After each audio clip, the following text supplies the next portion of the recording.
Ambani news ಟಿವಿಗೆ ಸ್ವಾಗತ. ಪ್ರತಿದಿನ ನ್ಯೂಸ್ ಅಪ್ಡೇಟ್ಗಾಗಿ ಸಬ್ಸ್ಕ್ರೈಬ್ ಮಾಡಿ. ಅಂಬಾನಿ ನ್ಯೂಸ್ ಟಿವಿ ವೀಕ್ಷಕರಿಗೆ ನಮಸ್ಕಾರ. ಚಿಂತಾಮಣಿ ತಾಲೂಕಿನಲ್ಲಿ ತಲ್ಲಣ ಮೂಡಿಸಿದ ಘಟನೆಯೊಂದು ಬೆಳಕಿಗೆ ಬಂದಿದೆ. ಮನೆಯಿಂದ ಆಟವಾಡಲು ಹೋದ 14 ವರ್ಷದ ಬಾಲಕನೊಬ್ಬ ನಾಪತ್ತೆಯಾಗಿದ್ದು ಇಡೀ ಕುಟುಂಬ ಸದ್ಯ ಆತಂಕದಲ್ಲಿ ಮುಳುಗಿದೆ. ವಿವರಗಳಿಗೆ ಬರೋದಾದ್ರೆ, ಚಿಂತಾಮಣಿ ತಾಲೂಕಿನ ಉಪ್ಪಾರಪೇಟೆ ಗ್ರಾಮದ ಮೊಹಮ್ಮದ್ ಇನಾಯತ್ ರವರ 2ನೇ ಪುತ್ರ 14 ವರ್ಷದ ಮೊಹಮ್ಮದ್ ಅರ್ಹನ್ ಜುಲೈ 09 ಮನೆಯಿಂದ ಆಟವಾಡಲು ಹೋಗುತ್ತೇನೆ ಎಂದು ಹೊರಟಿದ್ದಾನೆ.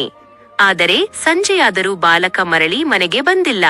ಇದರಿಂದ ಕಂಗಾಲಾದ ತಂದೆ ತಾಯಿ ಮತ್ತು ಕುಟುಂಬಸ್ಥರು ಸುತ್ತಮುತ್ತಲಿನ ಎಲ್ಲ ಪ್ರದೇಶಗಳಲ್ಲೂ ತೀವ್ರ ಹುಡುಕಾಟ ನಡೆಸಿದ್ದಾರೆ.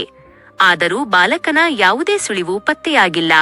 ಹೀಗಾಗಿ ಎಲ್ಲಿಯೂ ಸುಳಿವು ಸಿಗದೆ ಇರೋದ್ರಿಂದ ಇಂದು ಬಾಲಕನ ಅಣ್ಣ ಹಿದಾಯತ್ ಅವರು ಗ್ರಾಮಾಂತರ ಪೊಲೀಸ್ ಠಾಣೆಗೆ ತೆರಳಿ ನಾಪತ್ತೆಯಾಗಿರುವ ಬಗ್ಗೆ ದೂರು ನೀಡಿದ್ದಾರೆ. ಸದ್ಯ ಪ್ರಕರಣ ದಾಖಲಿಸಿಕೊಂಡಿರುವ ಗ್ರಾಮಾಂತರ ಠಾಣೆಯ ಪೊಲೀಸರು ಬಾಲಕನ ಪತ್ತೆಗಾಗಿ ಜಾಲ ಬೀಸಿದ್ದು ತೀವ್ರ ಹುಡುಕಾಟ ಆರಂಭಿಸಿದ್ದಾರೆ.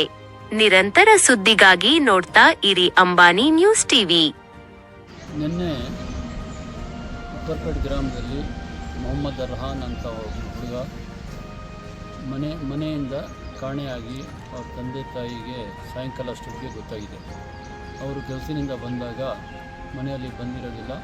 ಅದಕ್ಕೆ ಅವ್ರಿಗೆ ಇದೇ ವೆಯ್ಟ್ ಮಾಡಿ ಇವತ್ತು ಬೆಳಗ್ಗೆ ನಮ್ಮ ಕಸಬಾ ಪೊಲೀಸ್ ಸ್ಟೇಷನ್ಗೆ ಬಂದು ಕಂಪ್ಲೇಂಟನ್ನು ಲಾಡ್ಜ್ ಮಾಡಿದ್ದೀವಿ.